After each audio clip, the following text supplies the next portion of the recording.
Éxodo 19, del 20 hasta el capítulo 20, versículo 2. En el mes tercero de la salida de los hijos de Israel de la tierra de Egipto, en el mismo día llegaron al desierto de Sinaí. Habían salido de Redifín y llegaron al desierto de Sinaí y acamparon en el desierto, y acampó allí Israel delante del monte. Y Moisés subió a Dios, y Jehová lo llamó desde el monte, diciendo: Así dirás a la casa de Jacob, y anunciarás a los hijos de Israel: Vosotros visteis lo que hice a los egipcios, y cómo os tomé sobre alas de águilas, y los he traído a mí. Ahora pues, si diereis oído a mi voz, y guardareis mi pacto, vosotros seréis mi especial tesoro sobre todos los pueblos, porque mía es toda la tierra, y vosotros me seréis un reino de sacerdotes y gente santa. Estas son las palabras que dirás a los hijos de Israel. Entonces vino Moisés y llamó a los ancianos del pueblo y expuso en la presencia de ellos todas las palabras que Jehová le había mandado. Y todo el pueblo respondió a una y dijeron: todo lo que Jehová ha dicho, haremos. Y Moisés refirió a Jehová las palabras del pueblo. Entonces Jehová dijo a Moisés: He aquí, yo vengo a ti en una nube espesa, para que el pueblo oiga mientras yo hablo contigo, y también para que te crean para siempre. Y Moisés refirió las palabras del pueblo a Jehová. Y Jehová dijo a Moisés: Ve al pueblo y santifícalos hoy y mañana, y laven sus vestidos, y estén preparados para el día tercero, porque el tercer día Jehová descenderá a los ojos de todo el pueblo sobre el monte de Sinaí. Y señalarás término al pueblo en derredor, diciendo: Guardaos, no subáis al monte ni toquéis sus límites. Cualquiera que tocare el monte, de seguro morirá. No lo tocará a mano, porque será apedreado o asateado. Será animal o sea hombre, no vivirá. Cuando suene largamente la bocina, subirán al monte. Y descendió Moisés del monte al pueblo, y santificó al pueblo, y lavaron sus vestidos. Y dijo al pueblo: Estad preparados para el tercer día, no toquéis mujer. Aconteció que al tercer día, cuando vino la mañana, vinieron truenos, relámpagos y espesa nube sobre el monte, y sonido de toda bocina muy fuerte, y se estremeció todo el pueblo que estaba en el campamento. Y Moisés sacó del campamento al pueblo para recibir a Dios, y se detuvieron al pie del monte. Todo el monte Sinaí humeaba, porque Jehová había descendido sobre él en fuego, y el humo subía como el humo de un horno, y todo el monte se estremecía en gran manera. Y el sonido de la bocina iba aumentando en extremo. Moisés hablaba, y Dios le respondía con voz tronante. Y descendió Jehová sobre el monte Sinaí, sobre la cumbre del monte, y llamó Jehová a Moisés a la cumbre del monte, y Moisés subió. Y Jehová dijo a Moisés: Desciende, ordena al pueblo que no traspase los límites para ver a Jehová, porque caerá multitud de ellos. Y también que se santifiquen los sacerdotes que se acercan a Jehová, para que Jehová no haga en ellos estrago. Y Moisés dijo a Jehová: El pueblo no podrá subir al monte Sinaí, porque tú nos has mandado diciendo: Señala límites al monte y santifícalo. Y Jehová le dijo: Ve, desciende y subirás tú, y Aarón contigo, mas los sacerdotes y el pueblo no traspasen el límite para subir a Jehová, no sea que hagan en ellos estrago. Entonces Moisés descendió y se lo dijo al pueblo. Y habló Dios todas estas palabras diciendo: Yo soy Jehová tu Dios, que te saqué de la tierra de Egipto, de casa de servidumbre. Dios y Padre, nos acercamos a tu palabra. Señor, tu palabra siempre debe sobrecogernos y admirarnos, Señor. Y en concreto, Señor, te pedimos que esta tarde así lo sea, Señor. Que sea tu palabra la que llegue a nuestros corazones, Señor, en esta en este momento histórico tan especial para el pueblo de Israel, en el que tú te manifestaste de esa manera tan poderosa y tan gloriosa delante de ellos. Queremos que tú te muestres así hoy entre nosotros y que podamos ser transformados y capacitados por tu Espíritu para seguir en nuestra vida cristiana. En el nombre de Jesús. Amén.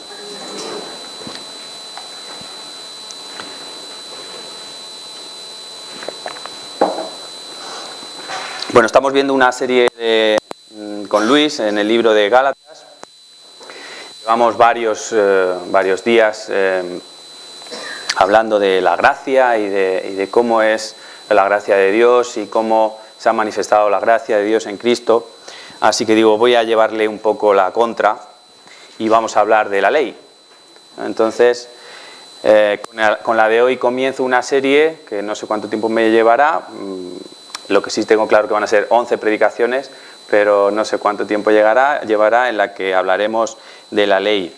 Y hoy en concreto quería que nos pudiésemos centrar en lo que fue antes de los 10 mandamientos en concreto. Más adelante iremos viendo cada uno de esos 10 mandamientos. Le comentaba yo a Mateo ayer, cuando veníamos en la furgoneta, que si existieran los viajes en el tiempo, pues seguramente los creyentes diríamos que nos gustaría ir a conocer a Jesús, y yo también me apunto a ese viaje, pero si no pudiéramos ir 2000 años, sino que tuviera que ser más, pues seguramente mi segunda opción sería ir al Sinaí, justo en este momento en el que hemos leído. Y es que es un momento crucial, especial en la historia del pueblo de Dios y también en la historia de la revelación de Dios a los hombres. Fijaos cómo hemos leído, en el mes tercero de la salida de los hijos de Israel de la tierra de Egipto, esto sucedió al tercer mes de la salida espectacular de la tierra de Egipto. El pueblo, durante esos 3 meses, había vivido una cantidad de eventos sobrenaturales sin comparación en el resto de la historia del pueblo. Fijaos que empezaron con las plagas, que las vieron y las vivieron en primera persona, estando todavía en Egipto. Luego salieron de Egipto cuando una columna de nube y de fuego les guiaba de día y de noche. Luego cruzaron el Mar Rojo. Luego tuvieron el milagro del agua amarga en Mara. Luego vino el maná y las codornices. Luego el agua que brotó de la peña de Oreb. La guerra con Amalek, en la que Moisés tenían que sujetarle los brazos, ¿no?, para que la batalla avanzase en victoria para el pueblo de Dios. Fijaos qué cantidad de hechos asombrosos y milagrosos habían estado viviendo el pueblo de Israel en esos 3 meses. Y ahora estaban en el desierto, el pueblo de Israel dependiendo totalmente de la provisión de Dios, de una forma más que evidente, con esos 3 meses atrás, el maná, las codornices, eso era provisión de Dios. Y es que Dios quiere que su pueblo esté dependiendo de Él totalmente, pero no únicamente en cuestiones físicas, como la comida, la bebida, etcétera, que es necesario y que era necesario, sino también y sobre todo en las cuestiones espirituales. Y los tenemos allí en el desierto, sin distracción ninguna, donde van a recibir las leyes del Señor, en las que Dios luego les iba a decir que deberían descansar como pueblo de Dios también. Se encuentran allí en la falda del monte Sinaí, rodeados de silencio, sin distracciones a su alrededor, en total dependencia del Señor. Es un buen sitio y un buen momento para escuchar hablar al Señor, como dice David en el Salmo: estad quietos y sabed que yo soy Dios, exaltado seré entre las naciones, exaltado seré en la tierra. Estad quietos, es un buen momento. A ver, que me traigo el cacharro este y no pasa. Esta tecnología. Fijaos en estos 3 meses, hemos hablado de estos 3 meses, pero ¿qué pasó en estos 3 días que tenían por delante desde que pararon en el Sinaí hasta que el Señor trajo la ley. Pues quizá es como hemos dicho, una de las más impresionantes muestras visibles, sobrenaturales. También colectivamente todo el pueblo estaba allí presente de lo que Dios hizo y que se nos narra también en la Biblia. Vemos una gran muestra de poder, de gloria de Dios en esos 3 días previos. Fijaos, Moisés es llamado a subir al monte para que informe que va a hablar 3 días más tarde con el pueblo. Impone esa frontera en la falda del monte para que nadie pudiese subir mientras el Señor manifestaba su presencia en el monte. Se tenían que santificar, pero es que al 3er día, en cumplimiento de lo que Dios había anunciado, aparecen esos truenos, esos relámpagos, una espesa nube. La nube siempre se ha relacionado con la presencia de Dios, como en el templo. Aparece el sonido de la bocina, tan fuerte sonaba la bocina que el pueblo estaba totalmente asustado. Dice la palabra que estaban estremecidos. Y entonces todo el pueblo sale de las tiendas, salen del campamento, van a reunirse a la falda del monte como testigos de esa escena. El Señor quería que el pueblo fuese testigo. El monte estaba humeando entero, las piedras estaban ardiendo por la presencia de Dios que había descendido en fuego, como nos dice su palabra. Y el humo era como un horno, dice. El monte mismo temblaba y se agitaba. Y el sonido de la bocina seguía subiendo, iba en extremo, y Dios habla con Moisés de forma tronante. Qué escena tan especial y sobrecogedora, ¿no? ¿Y qué hizo el pueblo ante esa situación? Pues lo primero que hicieron fue aterrorizarse. Se aterrorizaron, temblaban del miedo y se alejaban del monte. Me imagino al pueblo de Israel con curiosidad, ¿no? Yo quiero ponerme en el borde de la valla, ¿no? Y de pronto aparece la presencia de Dios y todos empiezan a echarse hacia atrás. Le dijeron, de hecho, a Moisés que Dios tenía que dejar de hablar, que hablase con Moisés y no con el pueblo, porque eran incapaces de soportarlo. Tenían la idea de que incluso iban a morir delante de la gloria que se estaba desplegando en ese momento. Por tanto, a lo mejor había malgastado yo el dinero si hubiera tenido que pagar ese viaje en el tiempo, porque seguramente a mí me habría pasado igual. Estaría asustado y querría irme y volver a mi casa, ¿no? Y esta situación, este despliegue, esta escena tan impresionante, yo he oído hablar en los documentales, ¿no?, que hablan de los alienígenas ancestrales, los llaman los alienígenas ancestrales, e intentan darle una explicación de alienígenas que venían y de naves espaciales y ridiculeces como ese. Y es que, claro, los que no creen en Dios tienen que explicar lo sobrenatural de alguna manera. Pero nosotros, y Dios así nos lo revela, sabemos que era la presencia de Dios mismo manifestando de una forma visible su gloria y su grandeza. Pero ¿por qué es importante que la entrega esta de los 10 mandamientos estuviese rodeada de esta escenificación, si podemos llamarlo así? ¿Por qué Dios quiso mostrarse de esa manera tan visible, tan gloriosa, tan tremenda, sabiendo que su pueblo reaccionaría con temor y queriendo alejarse incluso? Fijaos lo que dice el versículo 9 que hemos leído. Y Jehová, entonces Jehová dijo a Moisés: he aquí, yo vengo a ti en una nube espesa para que el pueblo oiga mientras yo hablo contigo, y también para que te crean para siempre.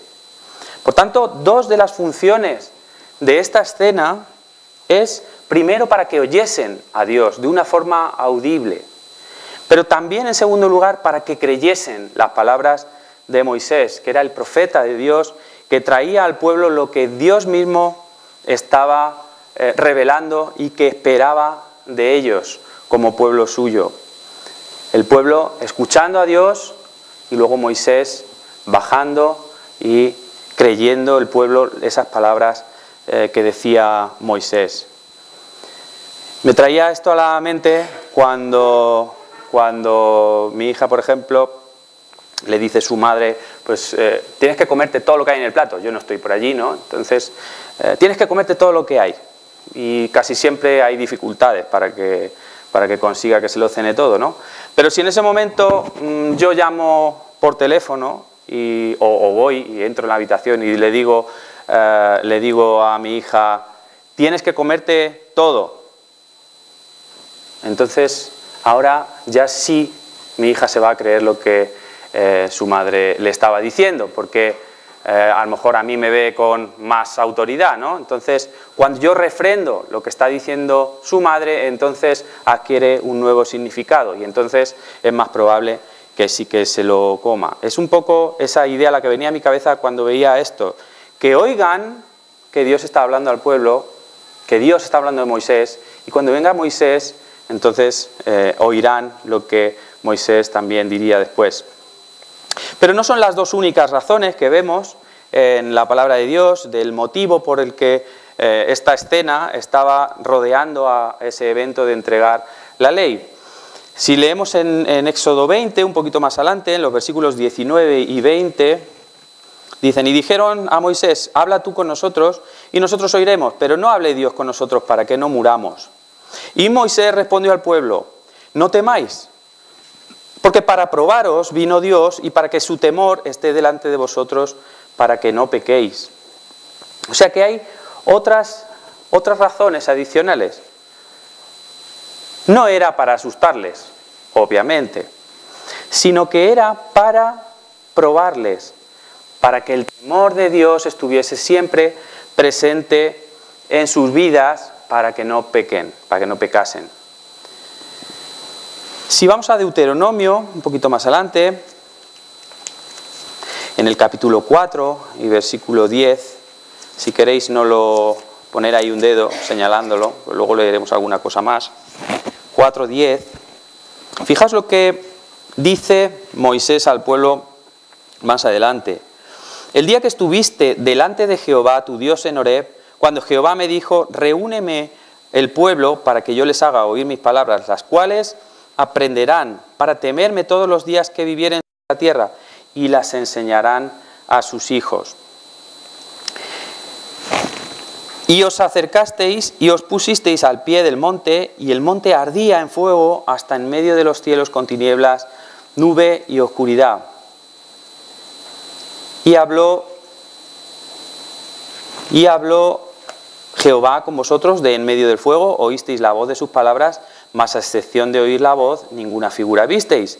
Y él os anunció su pacto, el cual os mandó poner por obra los 10 mandamientos, y los escribió en 2 tablas de piedra.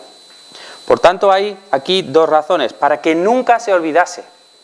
Para que nunca se olvidase el momento en el que Dios, de una forma sobrenatural y especial, trajo la ley.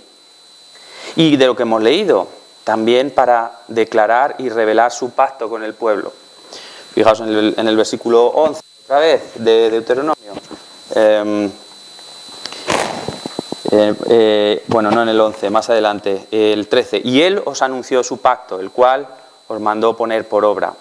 Por lo tanto, era muy importante que la escena tuviese esa contundencia, esa dimensión, para que oyesen a Dios de forma audible, para que creyesen las palabras de Moisés, que sería el profeta y el que les guiaría en el desierto esos 40 años, para que temiesen a Dios y se alejasen del pecado, para que nunca se olvidase esa ley y para declarar y revelar su pacto con el pueblo.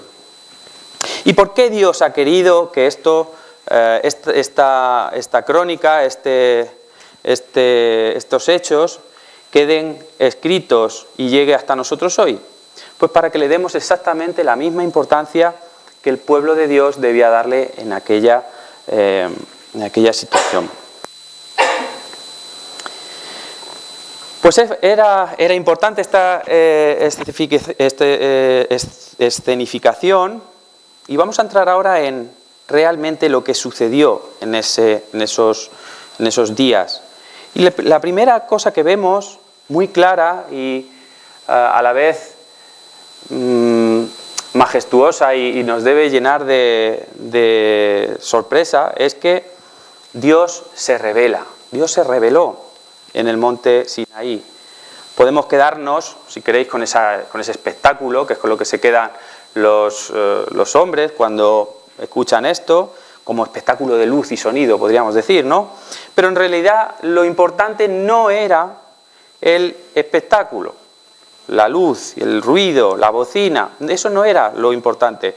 Más allá de esa impresionante muestra de poder y de gloria que se vio en el monte, esa escena es como el envoltorio de un caramelo, es el envoltorio de lo realmente importante para el ser humano que se estaba diciendo allí en ese día.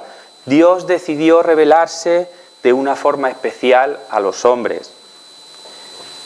Imaginaos la diferencia abismal que suponía eso con respecto a los otros pueblos de la tierra en ese momento, en los que, no sé, la revelación máxima era quizá haber encontrado la cara de algo en un tronco, ¿no?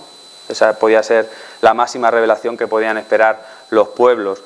O que un rey dijese que era Dios, hacerse igual a Dios y decir que iba a hacer o decir algo en nombre de Dios. Esa es una diferencia abismal con respecto también a cualquier otra idea de Dios que podamos tener hoy día. Nuestro Dios, el Dios de la Biblia, se reveló de forma especial en el Éxodo.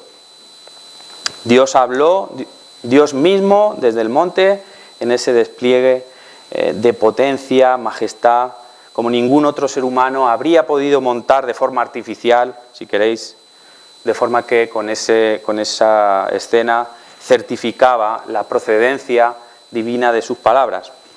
Y esto que podemos ver obvio en nuestro contexto, quizá todos aquí conocemos de la Biblia, conocemos de la historia del pueblo de Dios, no tiene por qué ser tan obvio. Lo veíamos esta mañana cuando Mateo nos decía que Dios no tenía por qué revelarse, no tenía por qué traer su palabra, no tenía por qué hablar con los profetas necesariamente. ¿Por qué Dios tenía que revelarse? Pues la respuesta es sencilla, pues porque quiso hacerlo. Él quiso revelarse en ese momento en concreto y Él quiso hacerlo además así. Y lo hizo en tres grandes aspectos que podemos ver en estos capítulos. En primer lugar, teniendo que ver con esa escena, revela su majestad. Él revela su majestad.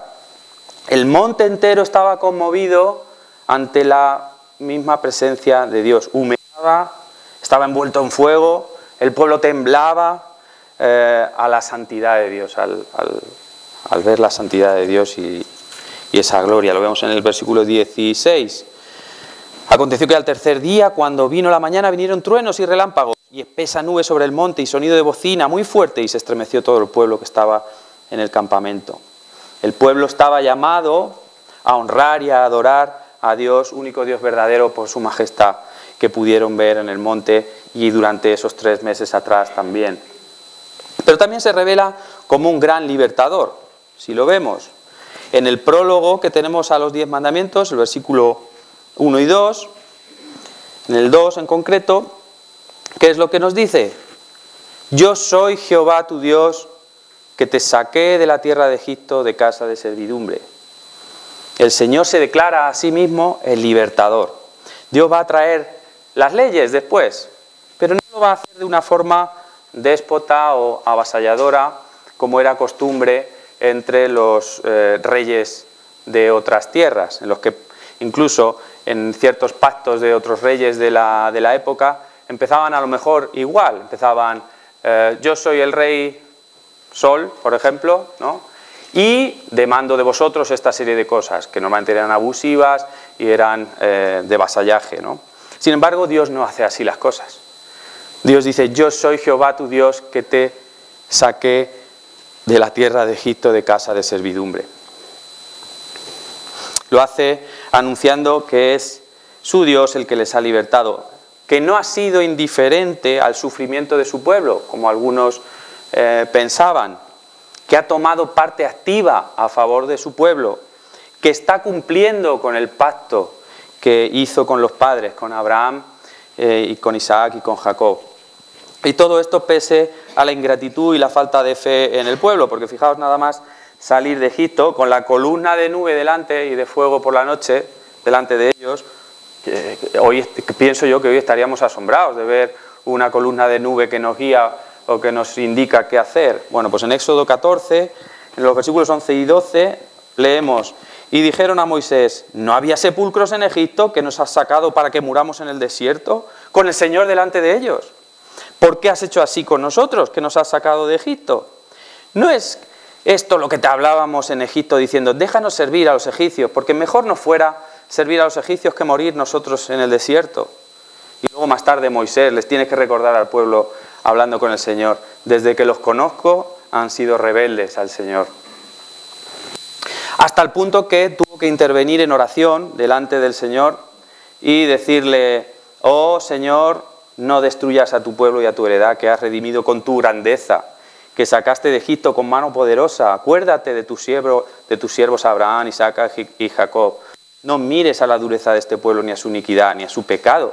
No sea que digan los de la tierra, ¿de dónde nos sacaste? Por cuanto no pudo Jehová introducirlos en la tierra que les había prometido, o porque los aborrecía, los sacó para matarlos en el desierto. Y ellos son tu pueblo y tu heredad que sacaste con tu gran poder y con tu brazo extendido. Y enseguida el Señor volvió a decirle que no temiese por el pueblo. Y esto en realidad es lo que nos pasa a nosotros hoy, a los que somos creyentes. Podemos pensar en los judíos y decir, madre mía, si yo estuviera allí sería el primero, el que iría detrás de la columna, ¿no? Yo sería fiel. Pero no eran diferentes a nosotros. Dios ha querido un pueblo, nos ha liberado, como libertó al pueblo de Israel, nos ha libertado de la esclavitud del pecado, nos ha hecho libres y nos quejamos día tras día de las miserias que otros tienen cuando Él mismo está guiándonos con su mano poderosa día tras día. No nos diferenciamos tanto del pueblo de Israel. Pero en tercer lugar, si hemos visto que se revela su majestad, se revela como un gran libertador, también vemos la parte más obvia, que se revela como legislador, que es el que pone las leyes.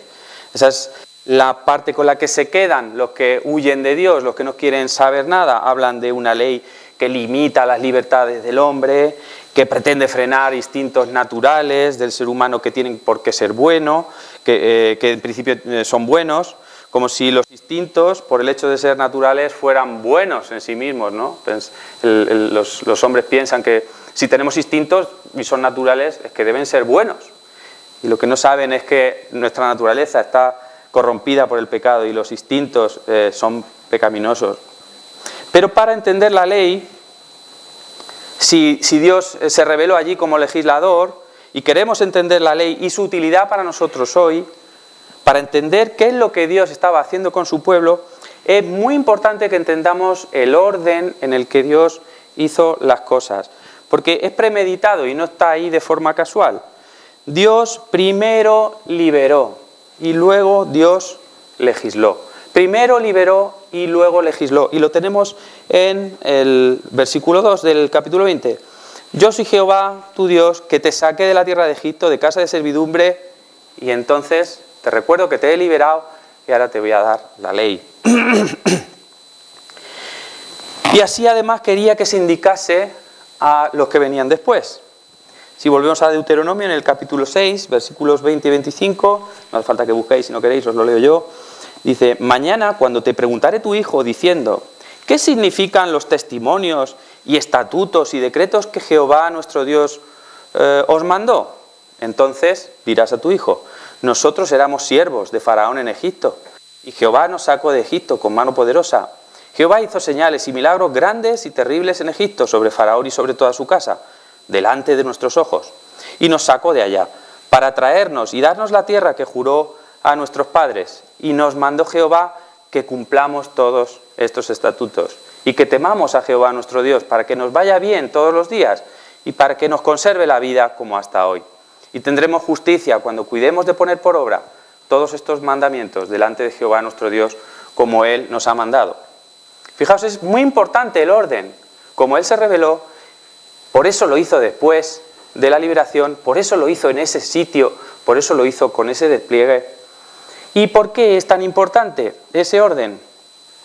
Pues porque Dios lo sacó de la esclavitud, de la sumisión forzosa, porque quiso, como hemos dicho, y luego acotó, le puso un límite a la libertad mediante la ley. Fijaos, no es una limitación o no es un cambio de Señor. Paso de la esclavitud de los egipcios y me voy a la esclavitud de este Dios, ¿no? No era esa idea, o no porque la libertad de Dios sea una libertad limitada o incompleta, sino porque, como nos dice la palabra, es una ley que puede hacer libre al ser humano. De hecho, la ley fue dada por el Señor para que no volviesen a la esclavitud. Fijaos cuáles son los beneficios que tiene la ley. Leemos en Deuteronomio 4 otra vez. Y guarda sus estatutos y sus mandamientos, los cuales yo te mando hoy, para que te vaya bien a ti y a tus hijos después de ti. También lo hemos leído antes. Y prolongues tus días sobre la tierra que Jehová tu Dios te da para siempre. Una ley para que seas libre, para que te vaya bien en la tierra.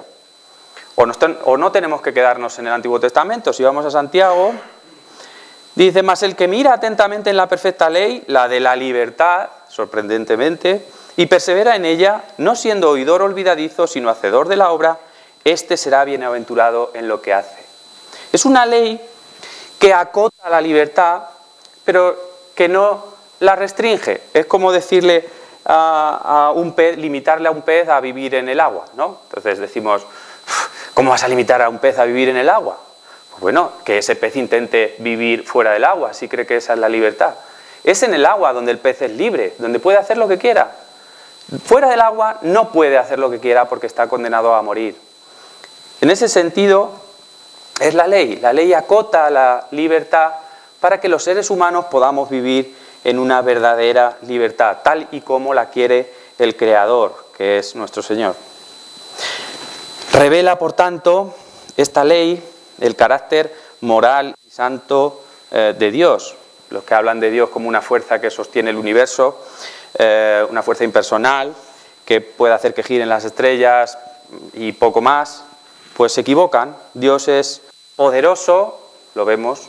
Dios es santo, Dios es justo, en su presencia no puede haber pecado. Es un Dios personal que revela su carácter en la ley también.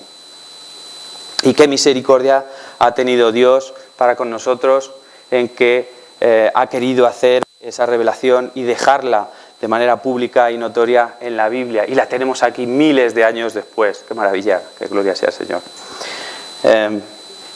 Pero también tenemos la ley, si hemos visto que Dios se revela en estos capítulos, vemos también la ley como un pacto. En primer lugar, para con el pueblo de Israel.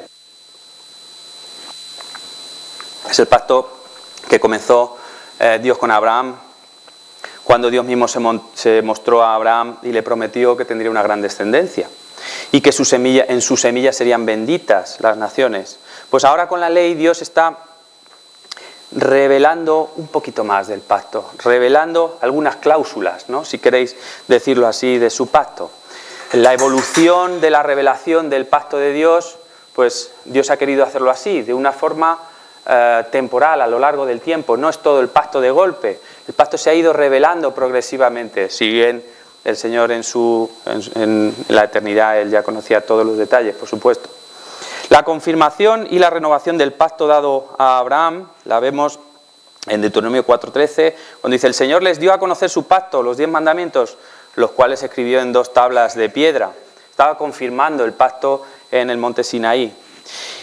Pero es que fue un pacto, como vimos, recuerdo mucho la predicación que hizo Pedro Blois. No sé si os acordáis de esa predicación cuando lo hizo aquí, hablando del pacto de Dios con Abraham y de cómo el pacto en realidad era un pacto que firmaba solo Dios.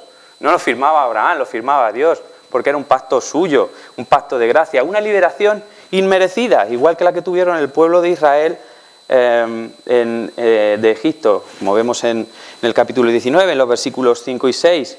Ahora pues, si diereis oído a mi voz y guardaréis mi pacto, Fijaos qué cosa más preciosa. Vosotros seréis mi especial tesoro sobre todos los pueblos. Porque mía es toda la tierra, pero vosotros seréis especiales. Y vosotros me seréis un reino ¿de qué? De sacerdotes y gente santa. Estas son las palabras que dirás a los hijos de Israel. O más adelante en Deuteronomio, porque tú eres pueblo santo para Jehová tu Dios. Jehová tu Dios te ha escogido para serle un pueblo especial más que todos los pueblos que están sobre la tierra. Es un pacto de gracia, expresado en la ley. ¿Cómo puede ser eso? Un pacto de gracia, puesto que fue una liberación totalmente inmerecida, sin ni siquiera deseada por el pueblo de Israel, que decían, déjanos aquí que estamos bien, que mejor es servir a los egipcios que morir por ahí. ¿Cómo es nuestro Señor que pese a cómo somos y a la espalda que le damos, Él todavía dice, ven aquí, no como dice, ¿no? Con lazos de amor, nos echa sus cuerdas de amor y de nosotros mientras todavía pataleamos, como ha hecho con su pueblo durante toda la historia. Pero fue un pacto de Dios con el pueblo de Israel que se extendía a las naciones, como hemos visto antes, ¿no? Promesa que le hizo Abraham. La vigencia del pacto de Dios se pondría de manifiesto siglos más tarde, ahora, como digo, abierto a todas las naciones, a la Iglesia, ¿no? Hablamos. Pedro utilizaba este mismo texto, estos mismos versículos, dándole un enfoque desde otra perspectiva temporal al hablar de la Iglesia. En Primera de Pedro dice, mas vosotros sois, ¿qué? Linaje escogido, real sacerdocio, nación santa. Ay, es que me emociono. Pueblo adquirido por Dios, para que anunciéis las virtudes de aquel que os llamó de las tinieblas a su luz admirable, vosotros que en otro tiempo no erais del pueblo, pero que ahora sois del pueblo de Dios. Que en otro tiempo no habíais alcanzado misericordia, pero ahora habéis alcanzado misericordia. Y es que Dios espera lo mismo de su pueblo hoy en día, después de que viniese Cristo. Estamos viviendo la extensión del pacto hacia nosotros, mucho más comprensible hoy, porque tenemos toda la revelación en nuestras manos, la Biblia. El pueblo había sido sacado de la esclavitud para vivir de una manera santa, diferente, apartada para Dios, e igualmente Dios espera de nosotros hoy, que nos ha rescatado de la esclavitud del pecado, que seamos una nación santa, que seamos una nación libre y que vivamos para el Señor de forma diferente al resto de las naciones. ¿Y qué utilidad tiene para nosotros entonces la ley? Que es una pregunta que nos van a hacer muchas veces. ¿Para qué sirve hoy la ley? Una ley de hace, ¿cuántos años? ¿5.000 años? ¿4.000 años? Pues hemos visto que sí, que el pacto de Dios se extiende desde Abraham hasta nosotros hoy, y esa es la línea que Pedro traza desde el Sinaí hasta nosotros aquí hoy en Ciudad Real en 2017. Si decimos que los creyentes somos libres de la ley, pues vivimos bajo la gracia, cosa que decimos, ¿no? Nosotros somos libres de la ley, vivimos bajo la gracia. Entonces, ¿qué utilidad tiene para nosotros también como creyentes?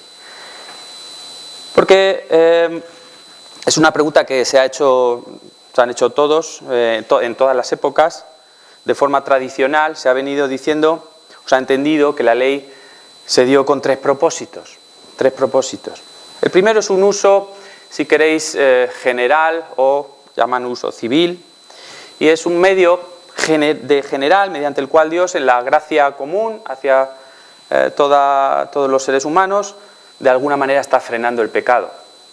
Esa ley de alguna manera está grabada también en nuestros corazones. Él frena la capacidad natural que tenemos de arruinarnos a nosotros mismos en el pecado con la ley. Es un uso general, si queréis, por eso quizás se llama civil. Hay otro uso que vemos en las Escrituras y es el que nos hace conocer el pecado, porque sin ley no habría infracción. ¿Cómo me pueden multar a mí por aparcar en un hueco que no es zona azul, ni es zona naranja? Bueno, esto ya es muy difícil, ¿no? Ni es un parking, ni es un acceso, no me pueden multar, porque no hay una ley que me diga que me tienen que multar en ese caso, ¿no? Entonces, si yo aparco ahí, nadie me puede multar, porque no hay ley. Si no hay ley, no hay pecado, no hay infracción. Pero es con la ley con la que nos damos cuenta de que nuestra naturaleza nos impide acercarnos al Dios Santo. Es la ley que nos condena y es la ley que nos debe llevar a Cristo, la ley que nos lleva a Cristo. Acordaos como hemos estado viendo en Gálatas, es el ayo, el maestro que nos lleva a los pies de Cristo. Y este uso es especialmente patente aquí en este capítulo, porque fijaos cómo están escritos los 10 mandamientos que no hemos leído, pero vamos a ir. Dice, por ejemplo, no tendrás dioses ajenos, no te harás imagen, no te inclinarás, no tomarás el nombre de Jehová tu Dios en vano, y así, ¿no? Fijaos, está hablando ¿en qué persona? En segunda persona de singular. Te está hablando a ti, me está hablando a mí, porque está apelando a la persona y no al grupo. No somos una iglesia santa, debemos ser nosotros personas santas delante de Dios. Y luego nos constituimos como iglesia también, ¿no? Entonces está apelando a la persona y a cada persona. Lo aclara el propio Señor luego más adelante, en el capítulo 23, versículo 2. Dice, no seguirás a los muchos para hacer el mal, ni responderás en litigio inclinándote a los más para hacer agravios. El problema es tuyo y no lo puedes transferir a la masa, es tuyo. Y es así también porque el juicio, nos advierte el Señor, va a ser personal. En 2 Corintios leemos, porque es necesario que todos nosotros comparezcamos ante el tribunal de Cristo, para que cada uno reciba lo que haya hecho mientras estaba en el cuerpo, sea bueno o sea malo, es personal. La ley nos ha sido dada de forma personal, a ti. Dios hoy te está hablando a ti, no a un colectivo, no a una sociedad, y te pone a ti delante de Él. Por otra parte, están estos mandamientos escritos con los nos, no harás. Y es que tenemos una inclinación natural a romper la ley. Por eso el Señor tiene que decir, como frenando, no hagas. Porque tu inclinación natural es, como mi niña, ¿no? Cuando se quiere tirar por la escalera. No, porque tu inclinación natural es saltar, ¿no? Pues así es el Señor. Así somos nosotros.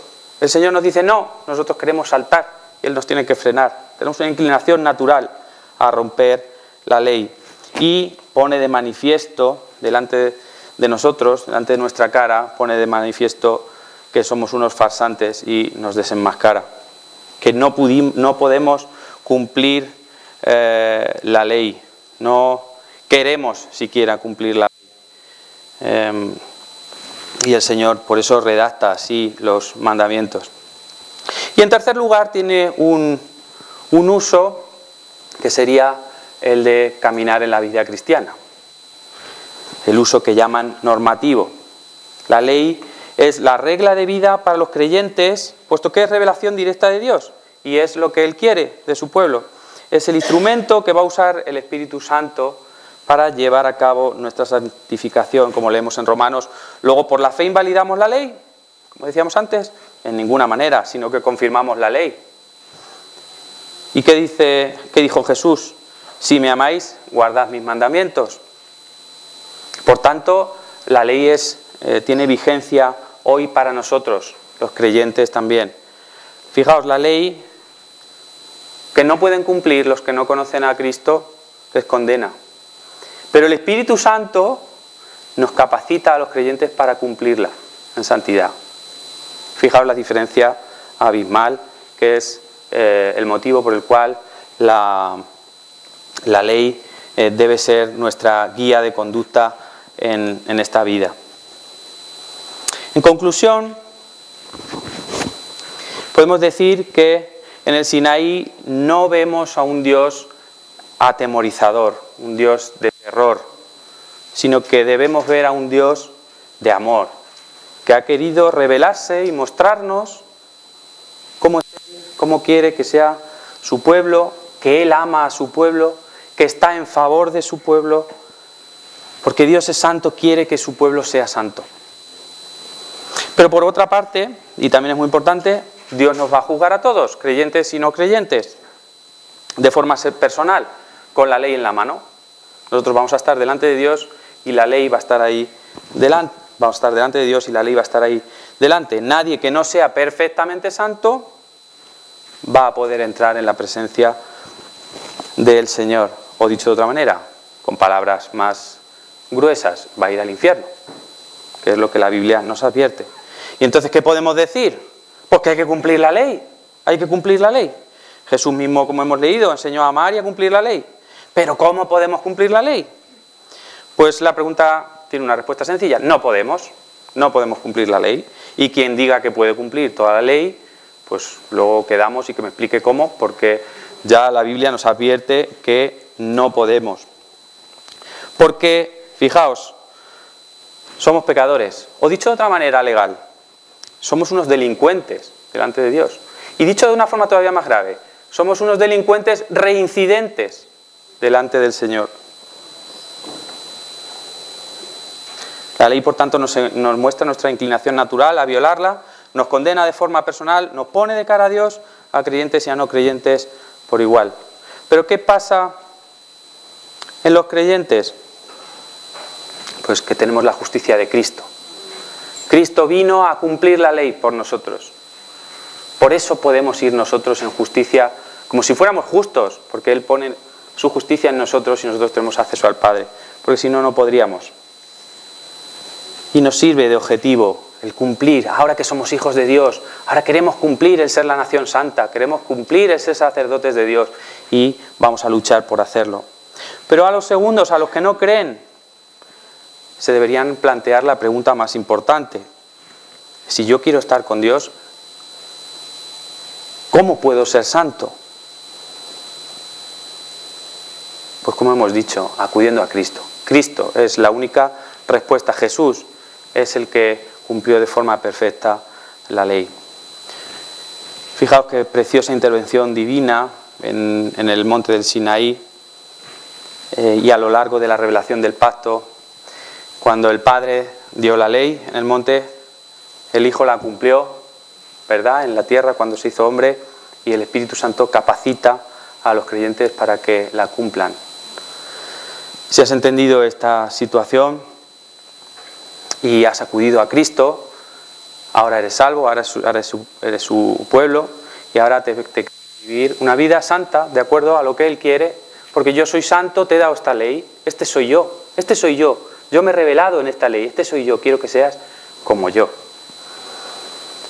Es bonito pensar, o así me lo parece a mí, en que la ley misma es una foto de Dios, pero es una foto de nosotros cuando estemos en el cielo delante de Él. ¿No lo veis? Cuando seamos santos y cumplamos, seamos capaces de cumplir con todo eso, porque no habrá pecado delante de Dios, seamos perfectos y sin mancha. Porque eso sea lo que nos mueva a buscar las buenas obras, a cumplir la ley en libertad, en la libertad que nos da Cristo, que es como decíamos, el pez, ¿no?, que nos hace verdaderamente libres y nos hace amar la ley y cumplirla, hace brotar en nosotros un gozo que antes era una condenación. Que así sea y que el Señor nos bendiga.